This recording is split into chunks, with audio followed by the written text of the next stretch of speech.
Welcome back, everyone. I hope you're doing well. I am not, because I have yet to see Megan.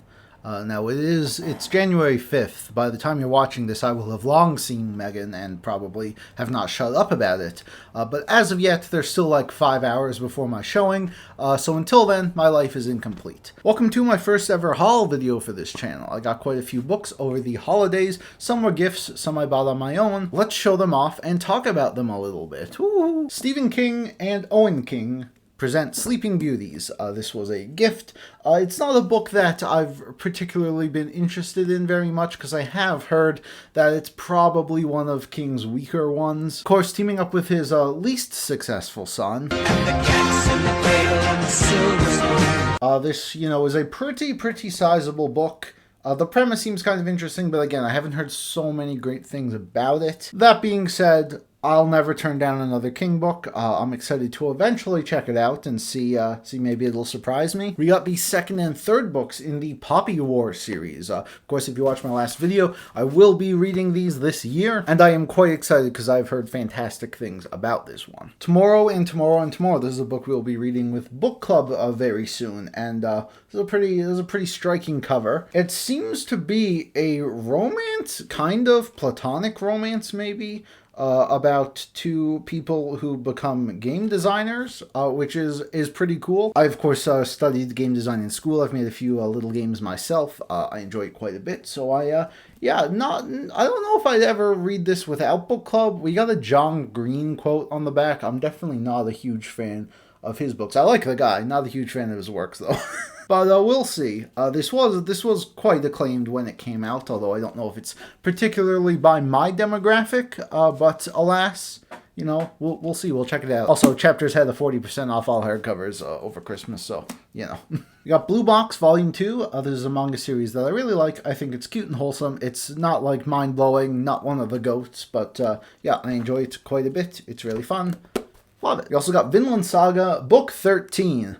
Hell yeah! These come out like once a year, sometimes even less, but man, I love Finland Saga, one of my favorite manga ever. It does seem to be gaining a lot more popularity, like in general, even in BookTube, with a lot of, book channels talking about it and covering it, which is really, really cool to see, because I come from a time long ago when we were worried the series would be discontinued in English. But that time is long gone. Book 13 is here, the start of the final arc. Season 2 is also about to start in a couple of days, probably already started by the time you're watching this. This is an incredible historical fiction with a few kind of fantasy elements every now and then thrown in. It really plays into the mythologies of the time, which is a really cool aspect about it. Yeah, if you like Viking stuff, historical fiction, get it. Also, if by chance you did not come to this channel by my manga channel, this is a really good starting place for manga if you've been looking to get into it. So, I have horrible friends.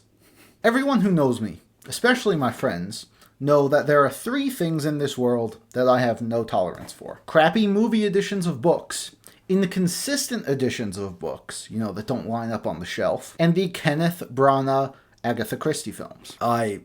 I'm fuming, man.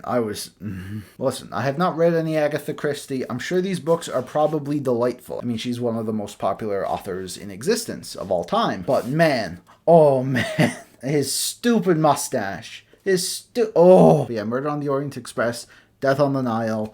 I'll probably read them eventually at some point. I might buy new editions first. Also, I would not be upset if this were a gift from like a relative or something. My friends literally went out of their way to piss me off with this one. They're making the third one. Why are they making the third one? There's enough champagne to fill the Nile. Anyway, yeah, like I said, I'm sure the books are good. So I got The Last House on Needless Street.